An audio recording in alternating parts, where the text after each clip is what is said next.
In this video, I'm going to explain to you how you take the ferry from Uruguay to Buenos Aires, Argentina, and vice versa. So let's start with going from Uruguay to Argentina. So there are two ports, two cities that you can leave Uruguay from.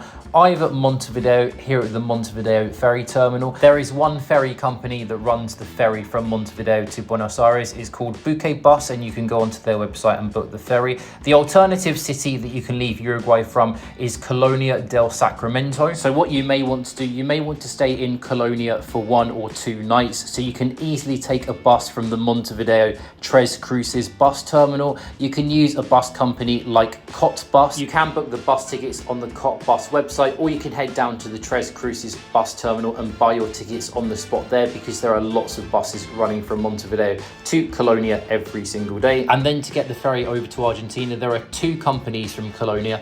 Again, you've got Buquebus and you've also got Colonia Express too. Now, before you choose which ferry company you're going with and before you buy your tickets, it's very important to know that both these ferry companies have 2 different websites. They have a Uruguayan version of their website and they have an Argentinian version of their website. I highly recommend that if you want to save a little bit of money, you use the Argentinian website. Now, let me show you why on the Colonia Express website. So if you go to the Uruguayan website, I've put up here a ferry leaving Colonia on the 25th of September, and you can see the price is 1,837 Uruguayan pesos, and that is around $46 US. However, if you use the Argentinian website, you'll see the price for the exact same ferry is just over 55,000 Argentinian pesos, which in US dollars is just a little bit over $38 US. So you do save money using the Argentine website. Now, you would pay slightly more than this $38.40 price because of the fact that the Argentine peso is just a wild currency and the exchange rates are always changing.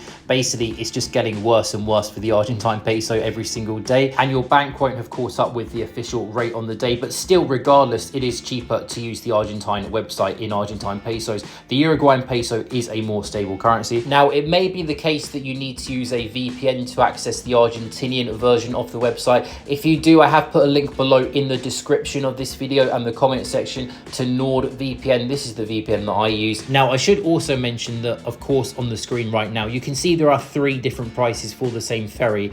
Don't think if you buy the more expensive ticket, you're getting a more luxury service. No.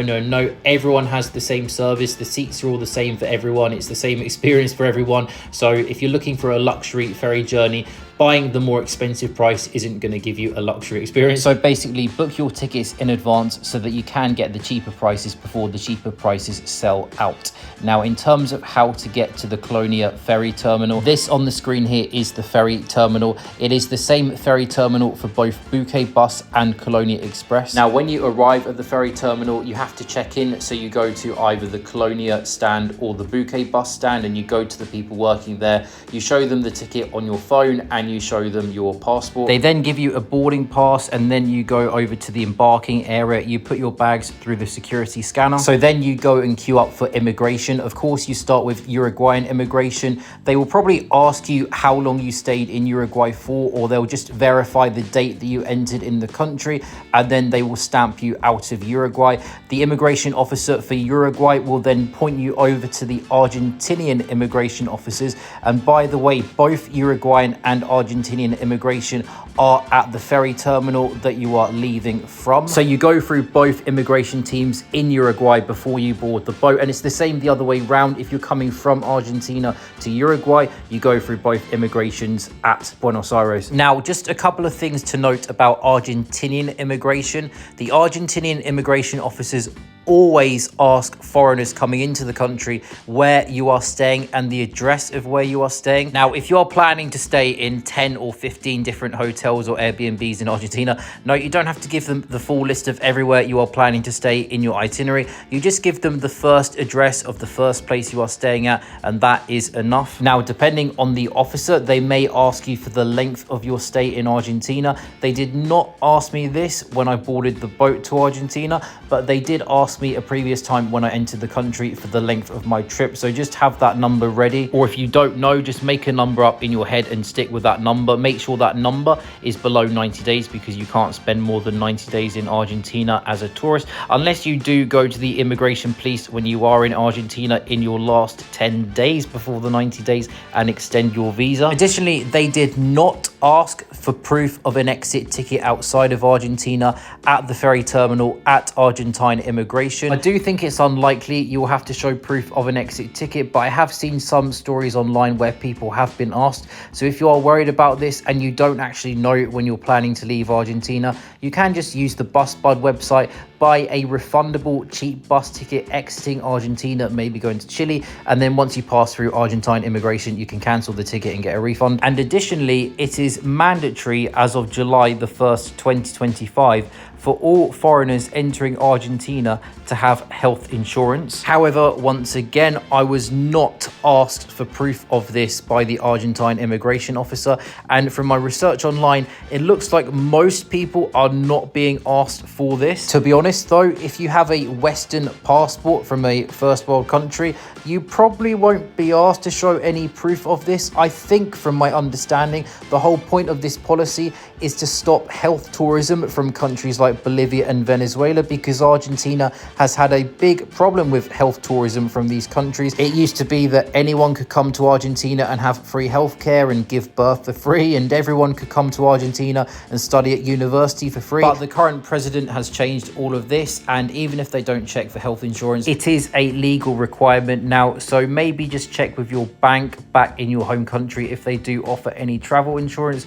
Or what you can do, if you don't know how long you're planning to stay in Argentina for, you can use a website called Safety Wing because you pay them monthly. It is about $60 per month. The link is below in the description and the comment section if you do want to get travel insurance from Safety Wing. But once you get through Argentine immigration, you can then queue up to board onto your boat. Obviously, make sure you don't lose your boarding pass so you can board onto the boat, and make sure you are on time. These boats are really prompt. The time on your ticket is literally the time when the boat leaves, and there is no messing about. Now, what if you are going the other way from Argentina to Uruguay? Well, you need to know that there are 2 ferry terminals in Argentina, and the 2 ferry ports correspond with the 2 ferry companies. So you have the Buquebus terminal up here, and you have the Colonia Express terminal down here. You can clearly see the terminals are in 2 different locations, so certainly don't go to the wrong one. Again, you have to check in and get your boarding pass, go through the x-ray scanners, and then go through both immigrations. Something I did not mention before, Argentina, they do not stamp passports in the country and they do not stamp passports out of the country, so they just scan your passport and then let you onto the Uruguayan immigration. Now, Uruguayan immigration, they do stamp your passports in and out, so once you're with the Uruguayan officer,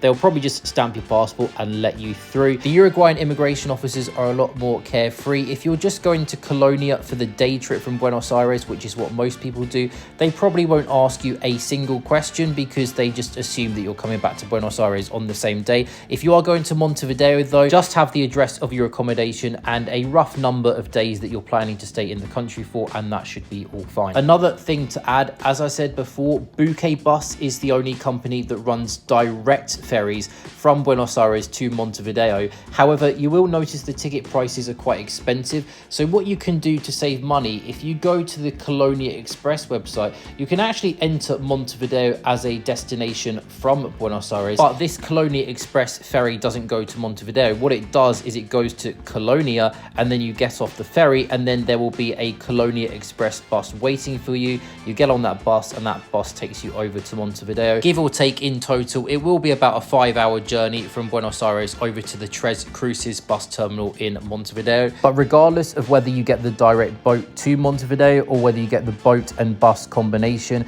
do not do Montevideo as a day trip from Buenos Aires. It is not feasible. You need at least 2 or 3 days in Montevideo. Now, of course, you can do the day trip to Colonia. That is what most people do, as I said before. However, if you are in Buenos Aires for 7 or less days, in my brutally honest opinion, I would not actually recommend it. I don't think it's really that worth it, because Although Colonia is a pretty town and you've got nice buildings and there is some interesting history with the Portuguese and the Spanish fighting over this town, the facts of the matter are that Colonia is not the most beautiful town you're going to see in South America. It's pretty small and the prices are really high like the rest of Uruguay. To be honest, if you've got the budget and the time, you may as well do a weekend in Montevideo. In my view, Montevideo is more worth it than Colonia. If you do want two alternative day trip options from Buenos Aires instead of going to Colonia, firstly, you can take the train up to Tigre. It is a nice little town by the river, or you can take the train down to La Plata. La Plata actually has the largest cathedral in Argentina and there are lots of cafes there. There is a really nice food court there too. These, in my opinion, are both better options than getting up at 5 a.m. in the morning, going through passport control to get to Uruguay and then going back through passport control all over again to get back to Argentina. And by the way, both La Plata and Tigre are much cheaper than Colonia. But do let me know your thoughts, whether you agree or disagree. Do you believe that Colonia del Sacramento is the best day trip in the universe? If you think that, let me know why. Also as well, do let me know your experience of going through Argentinian immigration in recent months.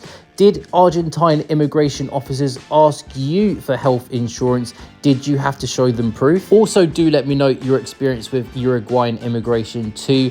Did both Argentine and Uruguayan immigration officers ask you for the length of your trip?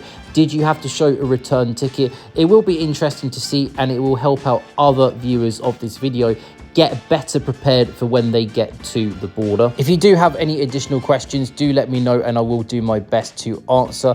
Otherwise, I do hope you have found today's video useful and interesting. Do hit the like button and do subscribe to the channel if you have.